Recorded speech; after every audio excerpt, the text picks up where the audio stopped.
ڕاگەیاندنی کۆمیتەی ناوەندی کۆمەڵە سەبارەت بە گواستنەوەی ئوردوگای کۆمەڵە لە هەرێمی کوردستان.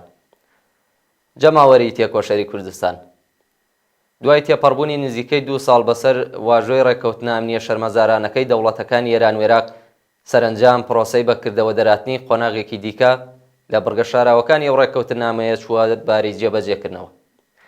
لەم قۆناغەدا ژمارەیەک لە کەس و بنەماڵەکانی کۆمەڵە نیشتەجێی زەرگوێزی گەورە وەک دەستپێکی پرۆسەکە گواسترانەوە بۆ سوورداش، شوێنێک لە 40 کیلومتری زەرگوێز و نزیک شاری دووکان لە هەرێمی کوردستان. ئەم کەسانە بڕیارە لەو شوێنە نوێیە نیشتەجێ بن تا خانووی ئیمکاناتی پێویست بۆ نیشتەجێبوونی بنەماڵە و کەسەکانی تریژ ئامادە بکرێت. ئەم ڕووداوە لە ڕێگەی ماسمیدیا و تۆڕە کۆمەڵایەتیەکانی هەرێمی کوردستانەوە ڕنگدانەوە و دەنگدانەوەیەکی زۆری بووە و بۆتە هۆی نیگەرانی لە ناو خەڵکی کوردستانی ئێران و بەتایبەتی بنەماڵەی هاوڕێیانمان لە ناوخۆی وڵاتدا.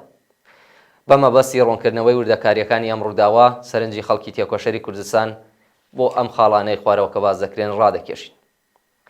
یەکەم، ئێمە لە ماوەی 30 ساڵی ڕابردوودا زۆر جار و لە هەر دەرفەتێکدا جەختمان لەوە کردوێتەوە کە بە هۆکارگەلێکی ڕوونی سیاسی و کۆمەڵایەتی ئەولەویەتمان نەک خەباتی چەکداری بەڵکو بریتی بووە لە پەرەپێدان بە خەباتی سیاسی و مەدەنی لە کوردستانی ئێران. ئەم سیاسەتە لە هەڵسەنگاندنی ئێمە بۆ بارودۆخی کۆمەڵایەتی ئێران و کوردستانەوە سەرچاوە دەگرێت. مانگرتنی گشتی هاوینی ساڵی 1384 هەتاوی لە ناڕەزایەتی بە کوشتنی جینایەتکارانەی شوانە سەید قادری لە شاری مەهاباد بە تایبەت لەو ڕووەوە کە ئەم مانگرتنە تەنیا لەسەر بانکێشتی کۆمەڵە ڕێکخراوی کوردستانی حیزبی کۆمۆنیستی ئێران بەڕێوەچوو لە تاقیکردنەوەیەکی کۆمەڵایەتیدا ئەو دڵنیاییەی بە ئێمە بەخشی کە ڕێگای دروستمان هەڵبژاردووە. دووهەم، بەداخەوە شوێنی جێگربوونی تەشکیلاتی ئاشتیای ئێمە لە هەرێمی کوردستان بەردەوام ناوچەیەکی نائەمن بووە. تێرۆریزمی کۆماری ئیسلامی لەم ناوچەیە زۆر چالاک بووە و بە سەدان ئەندام و لایەنگرانی حیزبە سیاسیە ئۆپۆزیسیۆنە کوردیەکانی جێگیر لە کوردستانی عێراق و لەوانە ژمارەیەک لە هاوڕێیانی ئێمە بوونەتە قوربانی دەستیە و تێرۆریزمە گیانیان لەدەستاوە و یان بریندار بوون. ئەگەر زۆر نەگەڕێنەوە بۆ ڕابردوو هەر لەم قۆناغەدا شاهیدی سەرهەڵدانی گروپە ئیسلامیە توندڕەوەکانی کوردی وەک جوندو ئیسلام، ئەنسارولئیسلام، داعش و هیتر بووین کە هەمووان دەزانن بە تایبەتی بە خوێنی کۆمۆنیستەکان تینون لەو ڕووەوە کە ئەم نائەمنیە هێشتاش بەردەوامە. ئێمە تا ئەم ساتەژ مافی بەرگریکردن لە خۆمان بەڕەوا دەزانین. جگە لەوەش هەبوونی چەک لە هەرێمی کوردستان و لە عێراق بەگشتی لە چوارچێوەی پەیڕەوەیەکی دیاری کراودا قبوڵ کراوە لە پرسی چەککردن یان چەکداماڵین کە لەم ڕۆژانەدا زۆر باسی دەکرێت. ئێمە بڕێکی تا ڕادەیەک زۆر لە چەکی قورس و نیوە قورسمان کە ساڵانێکی زۆر بۆ هەڵمانگرت بوو وەک ئەمانەت سپاردومانە بە یەکێتی نیشتمانی کوردستان. خاڵی سێهەم، بڕگەکانی ڕێکەوتنی ئەمنی نێوان دەوڵەتەکانی ئێران و عێراق هەتا ئێستاش ئاشکرا نەکراوە. تەنها وتەبێژانی ئەو دوو دەوڵەتە لە هەندێک بۆنەی جۆرا جۆردا بە کورتی ئاماژەیان بە ناوەڕۆکەکەی کردووە کە بەشێک لەو ئاماژانەش لە چوارچێوەی پڕۆپاگەندا و شەڕی دەرونی و هیتردا خۆی دەبینێتەوە. بەڵام وا پێدەچێت کە لانیکەم پرسی گواستنەوەی ئوردوگاکانی ئۆپۆزیسیۆن بۆ شوێنی دووهەم بەشێک بێت لەم ڕێکەوتنە. لە میانەی ئەو گفتوگۆ تێر و تەسەلانەی کە لە ماوەی 1-2 ساڵی ڕابردوودا لەگەڵ بەرپرسانی هەرێمی کوردستان بوومانە هەوڵمانداوە کە بەو قەناعەتیان بگەێنین کە هیچ هۆکارێک بۆ گواستنەوەی ئەو ئوردوگایانە بوونی نییە و جەختمان لەوە کردەوە کە ئێمە بەپێی سیاسەت و بۆچوونی خۆمان نەک لە سەرزەختیەوە سیمایەکی مەدەنیمان بە مردوگایە بەخشیوە. ئێرە شوێنی نیشتەجێبوونی خەڵکی سیڤیل و جێگەیەک بۆ بەڕێوەبرنی چالاکی سیاسی و فەرهەنگی و مەدەنیە. ئەم توێژانە دوای 2 ساڵ باکام نەگەیشتن لە دانیشتێکی ئەم دوایانەی نوێنەرانی ئێمە و ئەو دوولایەنەی دیکە کە بە ناوی کۆمەڵەوە چالاکی دەکەن لەگەڵ وەفتێکی حکوومەتی عێراق لە شاری سلەیمانی تەنیا نەرمیەکی بەرچاوی کە لە خۆیان نیشانیاندا ئەوە بوو کە هاوڕێیانی ئێمە دەتوانن وەک هاوڵاتی لە شارەکانی هەرێمی کوردستان نیشتەجێ بن. بەم شێوەیە گفتوگۆکان بە بنبەست گەیشتن. دوا بە دوای ئەوە دیالۆگ و گفتوگۆکانمان بە مەبەستی گەیشتن بە چارەسەرێکی مامناوەن لەگەڵ نوێنەرانی یەکێتی نیشتمانی درێژە پێدا. لەم دوا قۆناغی وتوێژانەدا جەختمان لەسەرەوە کردەوە کە ئەم ڕادەیە لە پێداگری کۆماری ئیسلامی لەسەر گواستنەوەی لایەنە ئۆپۆزیسیۆنەکان هیچ پەیوەندیەکی بەو مەترسی ئەمنیەوە نییە کە گوۆیە لە هەرێمی کوردستانەوە لە ڕێگەی ئێمەوە بەرەو ڕووی کۆماری ئیسلامی دەبێتەوە، بەڵکو بەشێکە لە شەڕێکی دەرونی کە لە دژی خەڵکی کوردستانی ئێران و بۆشکاندنی شکۆی هەرچی زیاتری حکوومەتی هەرێمی کوردستان لە هەردوو دیوی سنوور وەڕێخستووە. ڕژێمی ئێران دەیەوێت ئەو پەیوەندیە سۆزداری و هاوپشتیە مێژووی و خەباتکارانەی نێوان ئەم دوو بەشەی یەک نەتەوە تێک بدات، بێگومان دووکەڵی ئەم سیاسەتە دەچێتە چاوی یەکێتی نیشتمانی کوردستانیشەوە. ئێمە جەختمان لەوە کردەوە کە لەبەر بەرژەوەندیە درێژخایەنەکانی خۆشتان بوو بێت نابێت ببنە ئەمڕازی جێبەجێکردنی ئەم سیاسەتە. بەداخەوە ئەم و توێژانەش سەرنجام بە بنبەست گەیشتن و سەرەڕای خۆڕاگری 2 ساڵەمان بڕیاری گواستنەوەی ئوردوگاکانی زەڕگوێز بانە گەورە و زەرگوێزەڵە درا.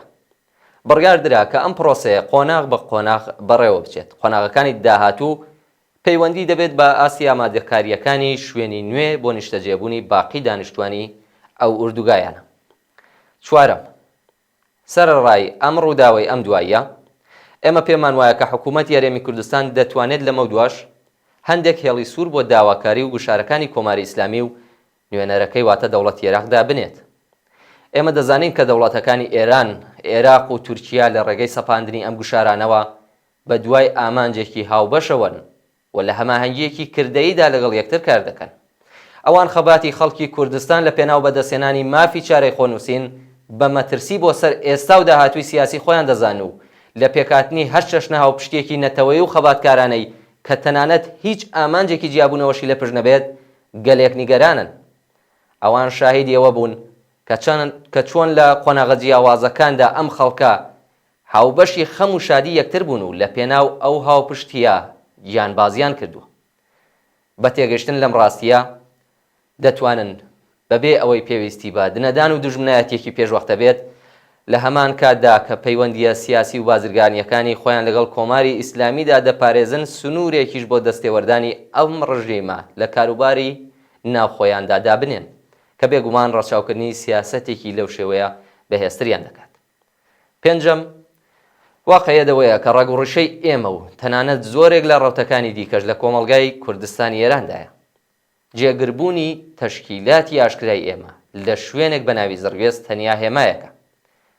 ئەو حیزب و لایەنانەی کە ئەم ڕۆژانە لەلایەن بەرپرسانی هەرێمی کوردستانەوە بێمێهریان لەگەڵ دەکرێت، هەر ئەوانن کە لە ماوەی ساڵانی ڕابردوودا لە ڕێگەی بانگەوازەکانیانەوە گەلێک چالاکی و ئاکسیۆنی جەماوەری بەرینیان ڕێخستووە.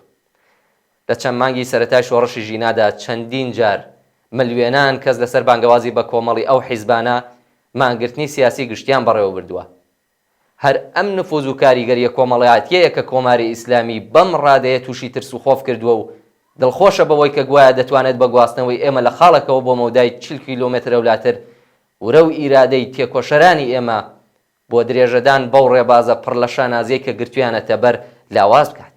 خەبات وەڵسوڕاوانی کۆمەڵە لە هەر جوگرافیایەکدا بە پشتبەستن بە جەماوەری تێکۆشەری کوردستان و ڕەچاوکردنی سیاسەتی بەرپرسیارانە و گونجاو هەواهەنگ و لەگەڵ بەرەو پێشچوونی خەباتی مافوازانەی خەڵکی ئێران و کوردستان بەردەوام دەبێت. 6. لە سەروبەندی دووهەمین ساڵیادی شۆڕشی ژن ژیان ئازادی داین، شۆڕشێکی کە لە کوردستانی شۆڕژێڕ و لە زێدی ژینا ئەمینی واتە شاری سەقزەوە دەستی پێکرد. هەر لە ئێستاوە کۆمەڵێک ڕێوشوێن و ئامادەکاری بۆ بەرزڕاگرتنی ئەم یادە لە ناوخۆی وڵات و بەتایبەتی لە کوردستان گیراونەتە بەر. کۆماری ئیسلامی بە مەبەستی پێکێنانی ورەی بێهیوایی و لاوازکردنی ئیرادەی هاوبەشی خەڵکی کوردستان لە دووبارە پێشاندانی یەکڕێزی و یەکگرتووی خەباتکارانەی خۆیان لە ساڵیادی شۆڕشی ژینادا ئاگایانە و ئامانزار گواستنەوەی بەشێک لە هێزەکانی کۆمەڵە و ئەو دوولایەنە سیاسیەی دیکەی خستە بەرنامەی کاری خۆی و لەلایەن یەکێتی نیشتیمانیەوە بەکردەوەی دەرهێنا. وەڵامی سیاسی، خەباتکارانە و شیاوی بزوتنەوەی ژینا و هەروەها ڕوبەڕووبوونەوە لەگەڵ مەبەست و ئامانجەکانی کۆماری ئیسلامی لە مەسەلەی گۆڕینی شوێنی نیشتەجێبوونی حیزبە سیاسیەکان بەڕێوەچوونی هەرچی شکۆردارتری ئەم شۆڕشە لە فۆرم و شێوازی جۆراجۆر و یەکگرتوانە لە ناوخۆی وڵات و بەتایبەت لە کوردستان و هەروەها خۆپێشاندان و ڕێپێوانی بەربڵاو و هەماهەنگ لە دەرەوەی وڵاتە. گومان لەوەدا نییە کە ئەم ڕۆژانەش بە یەکڕێزی هاوپشتی و خەبات و خۆڕاگری یەکگرتوانەی خەڵکی شۆڕژگێڕی کوردستان و هەروەها بە هاوکاری حیزب و لایەنە سیاسیەکان تێپەڕ دەبێت و دوا ڕۆژەکانی تەمەنی کۆماری ئیسلامیش نزیکتر دەبێتەوە. کۆمیتەی ناوەندی کۆمەڵە ڕێکخراوی کوردستانی حیزبی کۆمۆنیستی ئێران 6 سپتامبری 2024 زاینی بەرابەر بە 16 1403 هەتاوی